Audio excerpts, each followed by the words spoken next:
नमस्कार साथियों। तो आज है 6 नवंबर 2025। बाजार आज सच में बहुत ही खराब था, जहां पे निफ्टी 50 क्लोजिंग दिया 25,509 पॉइंट पे, लगभग 0.34% गिरावट के साथ। अब सवाल ये उठता कि कल क्या होगा, फ्राइडे को जानेंगे इस वीडियो में। साथ में शेयर मार्केट से रिलेटेड बहुत सारे इंपॉर्टेंट लेटेस्ट अपडेट शेयर करूंगा आपके साथ। उसके साथ साथ ग्लोबल मार्केट का हालचाल, एफएसडीएस की डेटा और मोस्ट इंपॉर्टेंट पार्ट कल मार्केट एनालिसिस। तो रिक्वेस्ट करूंगा आप सभी को, प्लीज वीडियो को बिना स्किप के पूरा अंत तक जरूर देखना। और खास करके इस वीडियो की आखिरी 3-4 मिनट पे जब हम मार्केट को एनालाइज करेंगे, यह समझने की कोशिश करेंगे कि कल मोस्ट प्रोबेबली बाजार किस तरह मूव कर सकता है, उस पार्ट को तो कतई मिस मत करना। ओके, तो आइए सर सबसे पहले चेकआउट करते हैं कि आज हमारे मार्केट एनालिस्ट बंधु ने क्या कहा। आज क्लोजिंग के बेस पे या जो अभी सिचुएशन चल रहा है उसके बेस पे कल यानी 7 तारीख बाजार किस तरफ जा सकता है। दोस्तों आज इस टॉपिक को कवर किया LKP सिक्योरिटीज की तरफ से एक एनालिस्ट ने। अब देखिए, एक तो ग्लोबल मार्केट की स्थिति अभी सही नहीं है, ऊपर से आज मार्केट भी इतना नीचे आके क्लोजिंग दिया, तो इन्होंने बेसिकली एक ही लेवल को मेंशन किया है, मतलब ऊपर की तरफ कोई रेजिस्टेंस मेंशन नहीं किया, बस एक लेवल को ही as a support point mention किया 25,450 को। वैसे दोस्तों अगर मैं आप सभी को पूछूं कि आपको क्या लगता है कि कल इस हफ्ते की आखिरी ट्रेडिंग डेज कैसा होगा, क्या मार्केट ऊपर रिकवर करेगा और नीचे गिरेगा? जो भी आपके अनुसार लगता है प्लीज कमेंट करके बताइए। अच्छा, अब देखिए, सेम टॉपिक को कवर किया मनी कंट्रोल की तरफ से दूसरे एक और एनालिस्ट ने बाजार के बारे में अपने एक विचार रखा, पॉइंट ऑफ व्यू रखा। देखिए technical view, bears tighten grip as Nifty break 20 DEMA 25,450 crucial for watch. तो पहले एनालिस्ट की तरह दूसरे एनालिस्ट भी सेम कहा कि अगर 25,450 की लेवल ब्रेक कर जाता है तो बाजार और ज्यादा बेरिश हो सकता है। Bank Nifty breakout of consolidation on down side.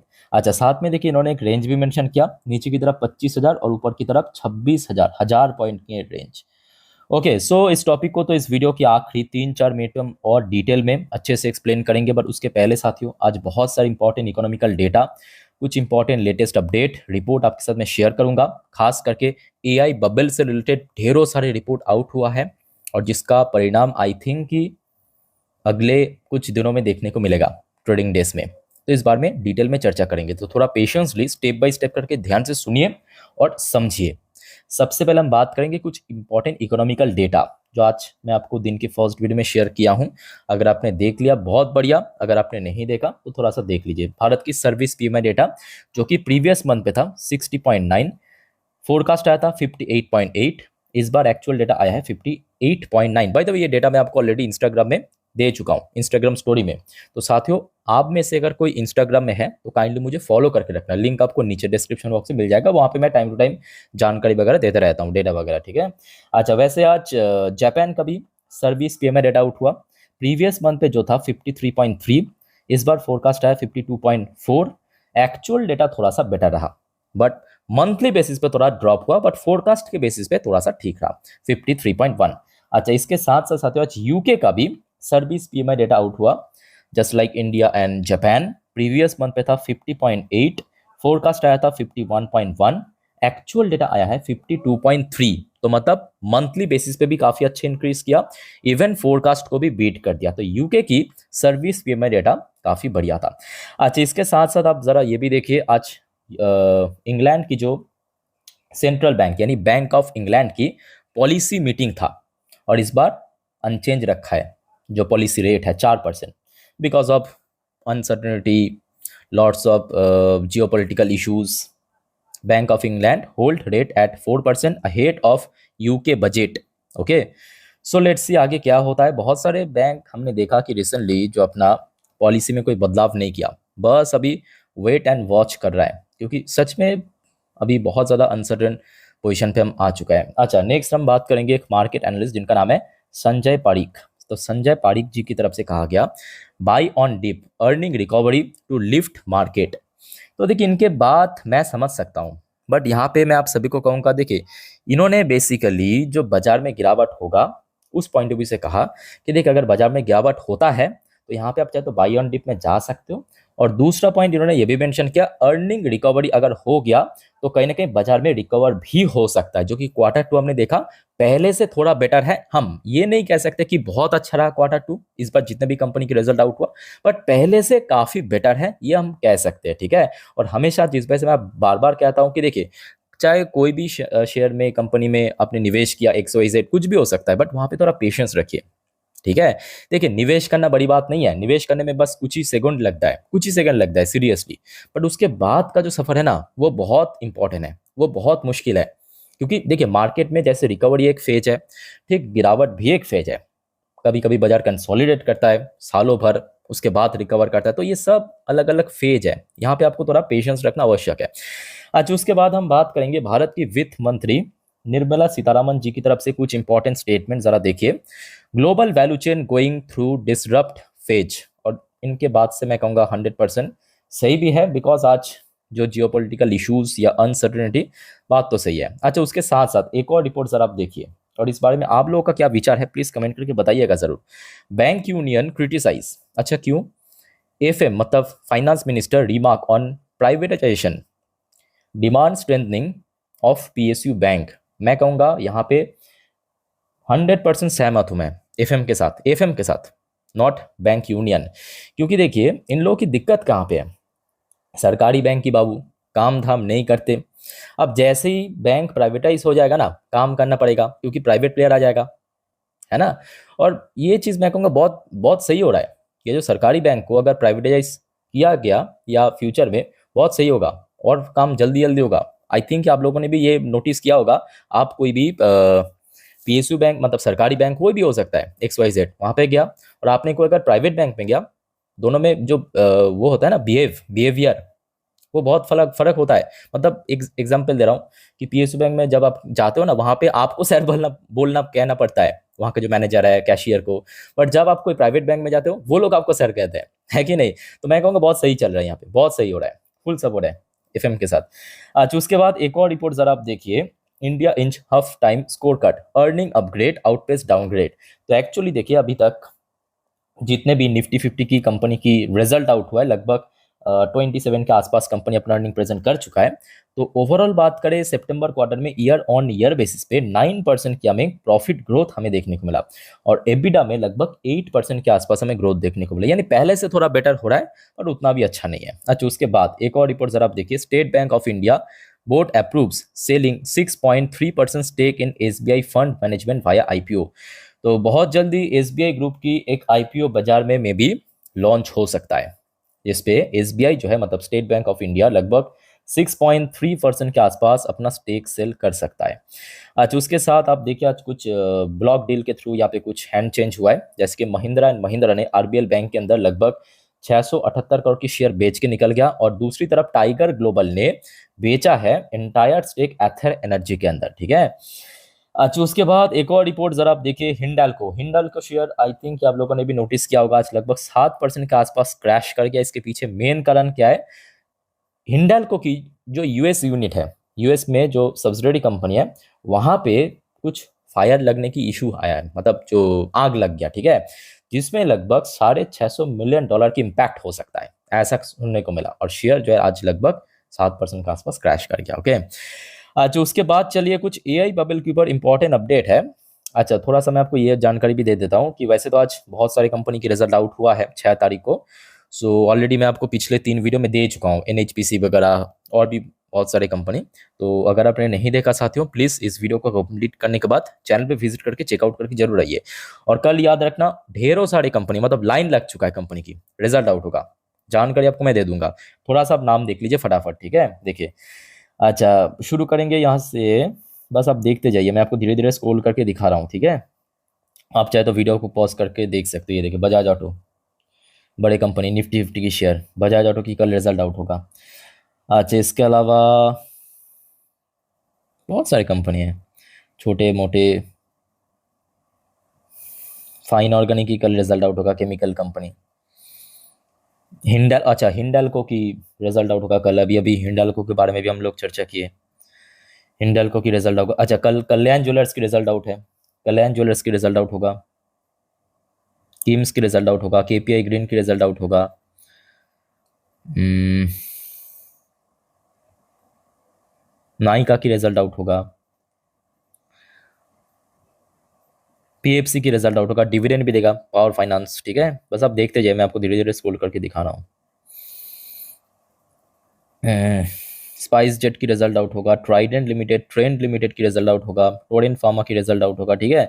तो ये कुछ कंपनी की रिजल्ट साथियों कल आउट होगा, और अपडेट आता ही मैं आपको इन्फॉर्म कर दूंगा। बस आप सभी को रिक्वेस्ट करूंगा दोस्तों, चैनल को सब्सक्राइब करके जरूर रखिए, ठीक है। उसके बाद आ जाइए मोस्ट इंपॉर्टेंट अपडेट, जो आज पूरे दुनिया में, सिर्फ भारत में नहीं पूरे दुनिया में सबसे ज़्यादा चर्चे की विषय रहेगा, क्या एआई बबल जल्द ही बस्ट होगा। तो देखिए यहाँ पे एक अपडेट आया है माइकल ब्यूरी की तरफ से, जो कि एक कह सकते हो कि शॉर्ट सेलर, या ये भी कह सकते हो कि जो बाजार को मतलब शॉर्ट करके पैसा जनरेट करता है, ठीक है। समथिंग वी सी बबल, इनकी स्टेटमेंट दिया, Big Short Michael Burry, bearish bet on world most valuable stock mid global AI sell off. अच्छा, ये तो एक रिपोर्ट हो गया, मैं आपको तीन तीन रिपोर्ट दिखाता हूँ। अब दूसरा रिपोर्ट आया है, ये भी आज की रिपोर्ट है, ये देखिए, ये आज की रिपोर्ट है, जेपी मॉर्गन सीईओ की तरफ से। JP Morgan CEO Jamie Dimon agree there is an AI bubble, says some people will lose money. और ये हो गया आपका जेपी मॉर्गन की सीईओ की तरफ से। नेक्स्ट आप देखिए, जर्मनी की जो टॉप बैंक है ड्यूट्शे बैंक, देखिए, is it big short 2.0। Deutsche bank जो कि एक जर्मनी की बैंक है, reportedly shorting AI stocks as data centre risk emerge. तो मतलब कुल मिला के बात ऐसा है कि चाहे जेपी मॉर्गन जैसे दुनिया भर की जो टॉप फंड कंपनी, या दूचे बैंक जैसे जो टॉप बैंक्स, या जो बड़े लेवल की शॉर्ट सेलर है, वो सब जो है ना यूएस की बड़े बड़े जो एआई कंपनी है, टेक कंपनी, उसमें शॉर्ट करके बैठा है। और मैं कहूँगा इनकी जो बात है आप कंप्लीटली नकार भी नहीं सकते, क्योंकि देखिए आपको अगर बेसिक इकोनॉमी आता है ना, तो आपको पता होगा कुछ चीज एक साथ पीक में नहीं रह सकता। ये बेसिक इकोनॉमी में बात कर रहा हूँ। जैसे आज की डेट में जो सिचुएशन आप देखिए, सबसे पहली बात, यूएस मार्केट अपना लाइफ टाइम हाई पे, gold silver lifetime high पे, cryptocurrency lifetime high पे। दूसरी तरफ यूएस की इकोनॉमी बहुत ही बुरी स्थिति में, गवर्नमेंट शटडाउन हो चुका है, आज 6 तारीख, लगभग 37वां दिन चल रहा है। ऑलमोस्ट सारे ही जितने भी नॉन एसेंशियल सर्विस बंद हो गया। एसेंशियल सर्विस की जो लोग हैं, मतलब जो सरकारी कर्मचारी, उनको तनख्वाह नहीं मिल रहा है। तो मतलब कुछ ना कुछ अंदर तो बबल क्रिएट हो रहा है, इकोनॉमी स्ट्रगल कर रहा है, पर उसके बावजूद भी मार्केट पीक में है, ठीक है। तो इस चीज़ को भी हम कह सकते हैं कि आप कंप्लीटली नकार नहीं सकते, बट हाँ, यहाँ पे कुछ भी प्रिडिक्टेबल भी नहीं है, ये भी फैक्ट है, ठीक है। इस यहाँ पे मार्केट में आज जिस टाइप की सिचुएशन पे हम लोग खड़े हैं, कुछ भी प्रेडिक्टेबल नहीं है। बट साथ ही साथ देखिए, हमने ये भी रिसेंटली सुना है कि जो टॉप लेवल की इन्वेस्टर्स, चाहे वॉरेन बफेट सर की बात करें, या बहुत सारे और भी बड़े लेवल के इन्वेस्टर्स जो है कैश में बैठ गया, मतलब बाजार में कोई निवेश नहीं किया, पिछले 1 सालों से कैश लेके बैठ गया है, ठीक है। सो बहुत सारे रिपोर्ट है जिस वजह से हमने देखा कि देखिए यूएस में लोकल टाइम सुबह 11:52 पे एक तो डॉ जोन्स इतना नीचे आ चुका है 0.96%। दूसरी तरफ नैस्डैक कंपोजिट की पोजीशन भी बहुत वीक चल रहा है, 1.83% नीचे। लास्ट डे भी गिरा था, नहीं लास्ट डे नहीं सॉरी, परसों गिरा था, आज भी लगभग 2% के आसपास नीचे आ चुका है, ठीक है।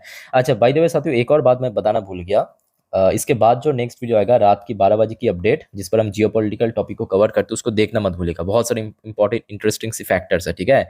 अच्छा, तो आप देखिए ज़रा, यूएस की 10 साल की बॉन्ड डील भी लगभग 2% के आसपास नीचे।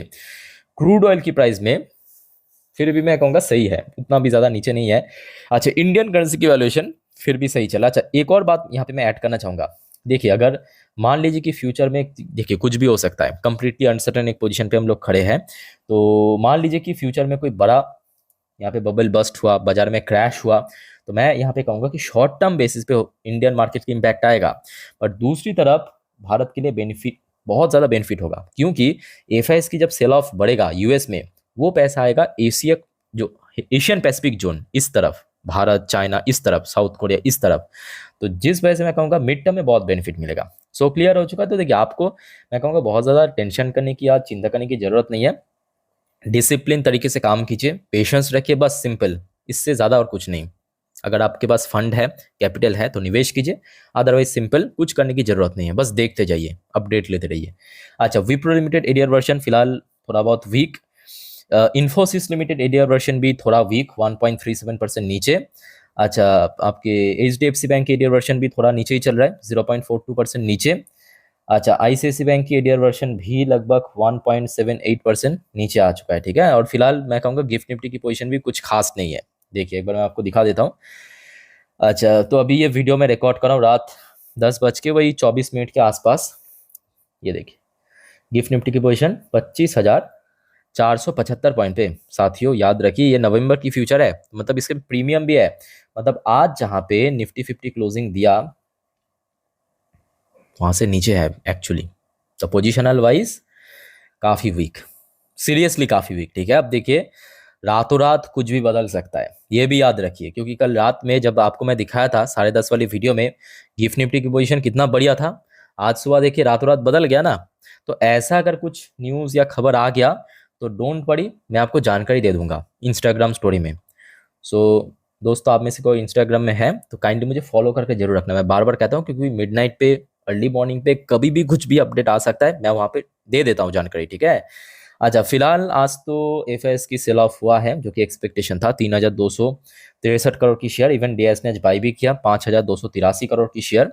बट ये भी फैक्ट है कि देखिए जब तक ना एफएस की इन्फ्लो आए तब तक बहुत मुश्किल है। बाकी मिडिल ईस्ट से कोई न्यू अपडेट नहीं है। इवन टीए 35 इसराइल की टॉप इंडेक्स भी आज थोड़ा सा वीकनेस के साथ क्लोजिंग दिया। तो दोस्तों अभी तक जो भी अपडेट मैं आपको दिखाया, चाहे डोमेस्टिक अपडेट हो, एआई बबल से रिलेटेड हो, इस बारे में आप लोगों का क्या ख्याल है या क्या राय है, कमेंट करके प्लीज बताइएगा। अब चलिए मैं आपको मार्केट एनालिसिस वाला पार्ट के ऊपर लेके। तो दोस्तों अभी आपके सामने मैं ओपन कर लिया निफ्टी 50 की पिछले 3 महीने की कैंडलस्टिक चार्ट पैटर्न। अब मेरे बात को ध्यान से सुनिएगा, हर एक नंबर को समझिएगा, हर एक पॉइंट को देखिएगा, ठीक है। और उसके पहले साथियों आप सभी को रिक्वेस्ट करूंगा, अगर आपको वीडियो भी तक अच्छा लगा, इन्फॉर्मेटिव लगा, प्लीज वीडियो को लाइक भी करना और प्लीज चैनल को सब्सक्राइब करके जरूर रखना ऐसे इन्फॉर्मेटिव वीडियो हर रोज हर वक्त पाने के लिए। एकदम फ्री ऑफ कॉस्ट है, टाइम टू टाइम मार्केट के बारे में, जियोपॉलिटिकल अपडेट, क्योंकि आप समझ पा रहे हो आज जियोपॉलिटिक्स पर बहुत कुछ बाजार में डिपेंड कर रहा है, ठीक है। तो आते ही मैं आपको इन्फॉर्म कर दूंगा, सिंपल, बस चैनल को सब्सक्राइब करके रखिए। अच्छा, वैसे कल सुबह सुबह हो सके तो एक बार गूगल में जाके डॉ जोन्स की फ्यूचर है, नैस्डैक की फ्यूचर को ट्रैक कर लेना, ताकि आपको थोड़ा बहुत एक अंदाजा मिल जाएगा रफली, ठीक है, कि किस तरफ है ग्लोबल मार्केट। अच्छा, कल के लिए कुछ इंपॉर्टेंट सेक्टर, ठीक है, बहुत ज़्यादा जरूरी है। सबसे पहली बात, निफ्टी 50 अगर आप देखेंगे उसमें सबसे ज़्यादा वेटेज है आपके फाइनेंशियल सर्विस सेक्टर, यानी फिन निफ्टी, जिसपे आपका बैंक्स, एनबीएफसी दोनों इंक्लूड है। कल मैं कहूँगा सिर्फ बैंक निफ्टी नहीं, financial service sector most important, जिसके ऊपर 36% को वेटेज है। अगर बाजार में गिरावट होता है यहाँ पे ही मेनली प्रेशर आपको देखने को मिलेगा, याद रखिए। आज उसके बाद क्योंकि अभी देखिए यूएस मार्केट सही नहीं है, ऊपर से बार बार एआई बबल बस्ट होने की खबर आ रहा है, सो आईटी सेक्टर भी बहुत इंपॉर्टेंट है। इसके अलावा ऑटो सेक्टर इंपॉर्टेंट, और चौथा है आपके मेटल सेक्टर, बस काफ़ी, ये चारों सेक्टर कल इंपॉर्टेंट, ठीक है। अब आ जाइए एकदम झटाझट कवर करेंगे। सबसे पहले ये हो गया आपका एक दिन की चार्ट पैटर्न। अच्छा, तो यहाँ पे आप ध्यान से देखना, आज तो फिलहाल कल जो लेवल्स आपको मैं बताया था, मतलब 20 डेज की में ये ब्लू कलर की लाइन, इसको तो ब्रेक करके नीचे आ चुका है। ओके, सो कल अगर गिरावट होता है तो कहाँ तक गिर सकता है, तो देखिए इसके नीचे जो इंपॉर्टेंट लेवल है वह है 25,450। सवाल उठता है कि क्यों, ये जो बार बार एनालिस्ट 25,450 को मेंशन किया, मैं भी क्यों कर रहा हूँ। इसके पीछे जो मुख्य वजह है साथियों, सितंबर की हाई, ध्यान से देखना, सितंबर की हाई साथ में जून महीने की हाई। याद कीजिए 2025 में जब जून महीना था तब भी निफ्टी फिफ्टी हमने देखा रिकवर करते तो ऊपर पहुंच गया था, सितंबर में भी पहुंच गया था, पर दोनों ही बार पे, मतलब सितंबर पे या आपके जून महीने पे कहाँ पे रिजेक्शन मिला था, 25,450। और रिसेंटली हमने क्या देखा, अक्टूबर पे इस लेवल को बहुत अच्छे से, बहुत ही प्यार से ब्रेक करके ऊपर पहुंच गया, काफी ऊपर पहुंच गया, 26,000 के ऊपर क्रॉस कर गया। सो दैट्स वाई जो प्रीवियस रेजिस्टेंस था यहाँ पे बनेगा एक स्ट्रॉन्ग सपोर्ट। सो क्लियर, 25,450 कल के लिए बहुत वाइटल है। अच्छा, मान लीजिए कल उस लेवल को भी तोड़ के नीचे आ गया, तो कहाँ तक जा सकता है, ये भी सवाल है। तो उसके लिए मैं आपको थोड़ा सा पीछे लेके जाना चाहता हूँ। ये है आपके 4 घंटे की चार्ट पैटर्न, तो यहाँ पे आपको थोड़ा डिटेल में समझ आएगा। देखिए, सो अगर 25,450 ब्रेक करके नीचे आ जाता है तो यहाँ पे आपको कुछ और लेवल्स भी दिख जाएगा, ध्यान से देखना। जब निफ्टी फिफ्टी ब्रेकआउट दिया तो उसके पहले लगभग इस लेवल के आसपास काफी बार रेजिस्टेंस मिला था। ये कौन सा नंबर है, ये आपके 25,250 के आसपास। तो कल 2 सपोर्ट लेवल मिल गया आपको, ठीक है, 25,250 से लेकर 25,450। अच्छा, ऊपर की तरफ रेजिस्टेंस, रेजिस्टेंस मैं आपको कहूँगा अभी फिलहाल जो भी है, आज जहाँ पे बार बार इंटरडे हाई टच कर रहा था, मतलब वही आपके 25,600 के आसपास, 600 450 मान मान के चलिए शॉर्ट टर्म में, ठीक है। ये हो गया आपका निफ्टी 50। अच्छा, उसके बाद आ जाइए आपके बैंक निफ्टी। देखिए बैंक निफ्टी की क्लोजिंग आज बहुत इंपॉर्टेंट है। अब मालूम नहीं कि कल क्या होगा, आशा रखता हूँ कि कुछ बहुत बड़ा एक्सीडेंट नहीं होगा, बट ये लेवल बहुत इंपॉर्टेंट है। ये कौन सा लेवल है? 57,500। बहुत इंपॉर्टेंट, बहुत इंपॉर्टेंट क्यों है? एक तो यहाँ पे आपको साफ दिखाई दे रहा है ब्लू कलर की लाइन, एक इंडिकेटर्स है। दूसरा, अगर आप थोड़ा और पीछे आएंगे तो एक्चुअली इस लेवल के आसपास हाई टच किया था। कौन सा महीनों पे? ये देखिए जुलाई महीनों पे, जून जुलाई पे, है ना। तो जिस वजह से ये लेवल बहुत इंपॉर्टेंट है। उसके बाद देखिए यहाँ पे हाई टच किया था, एकदम से गिर गया, इतना नीचे पहुंच गया, उसके बाद जब अभी रिकवर, रिसेंटली रिकवर, तो क्रॉस कर ही निकल गया। सो दैट्स वाई 57,500 इंपॉर्टेंट है। हाँ, अगर ये लेवल भी टूट के नीचे आ जाता है तो ऑब्वियसली बात है 57,000 नेक्स्ट नीचे सपोर्ट बन सकता है, और ऑब्वियसली ऊपर की तरफ 58,000 की लेवल जहाँ पे रिसेंटली क्रॉस करके नीचे आया निफ्टी, ठीक है, सॉरी बैंक निफ्टी। सो दोस्तों, मैं आपको निफ्टी 50 बैंक निफ्टी डिटेल में अच्छे से समझा दिया। और कोई आपका कन्फ्यूजन या डाउट्स है इस बारे में, प्लीज़ कमेंट करके बताइए। अब देखिए, जो हमेशा मैं आपको कहता हूँ, आज भी कहूँगा, आपको पता होगा अभी बाजार कितना रिस्की है, वॉलेटाइल है। सो गलती मत कीजिएगा, गलती से भी F and trading, intraday, put call, buy sell hold, इन सब चक्कर में मत पड़ना। खास करके आप इस बारे में बिल्कुल भी कोई जानकारी, नॉलेज या एक्सपीरियंस नहीं है आपके अंदर। नॉर्मली वीडियो देखिए, सीखिए, जानिए, कोई दिक्कत नहीं है। हाँ, अगर कोई सवाल है, क्वेरीज है, कमेंट करके जरूर पूछिए। और दोस्तों प्लीज़ चैनल को सब्सक्राइब भी करके रखिए ऐसे इन्फॉर्मेटिव वीडियो हर रोज हर वक्त पाने के लिए। तो फिलहाल इस वीडियो को वाइंड अप करता हूँ, मिलते हैं नेक्स्ट वीडियो में। टेक केयर, बाय बाय, जय हिंद।